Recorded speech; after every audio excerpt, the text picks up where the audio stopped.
Անուններ, որոնք ես կդնեի, եթե ունենայի կենդանիներ։ Առաջինը կսկսենք խամյակից։ Եթե ես ունենայի խամյակ կամ նույն ինքը ծովախոզուկ, ես նրան կկոչեի Գուստավ։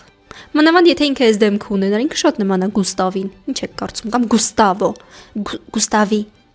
Գուստավ։ Բայց իր անունը կլիներ Գուստավ Ռեզնիչենկո Էլենի։ Շատ ասազում։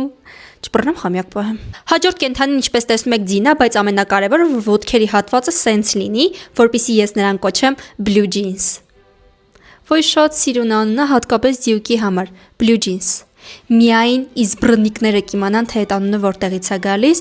իսկ մնացածի համար դա սովորական անուն կլինի, որը կհիշեցնի ինձ մանկությունս։ Հաջորդ կենդանին, ինչպես տեսնում եք, կովն է։ Ինձ բոլոր ճանաչողները գիտեն, որ ես երազում եմ ուղղակի ունենալ ֆերմա եւ այնտեղ պահել կով։ Միանշանակ կթելու նպատակով չէ։ Իմ կովին ոչ մեկ չի կթելու։ Իմ կովը ուղղակի պահելու համար է։ Եվ նրան ես մեծ սիրով կկոչեմ Mirabella։ Կրճատ Միրիկ կասեմ, բայց իր ընդհանուր անունը կլինի Mirabella։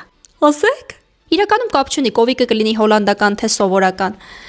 Կարևորը լինի։ Այսօրվա անուններն այսքանն էին։ Շնորհակալություն, որ մինչև վերջ նայեցիք, հետևեք ինձ, որ չկորցնեք։ Եթե ցանկանում եք մաս 2-ը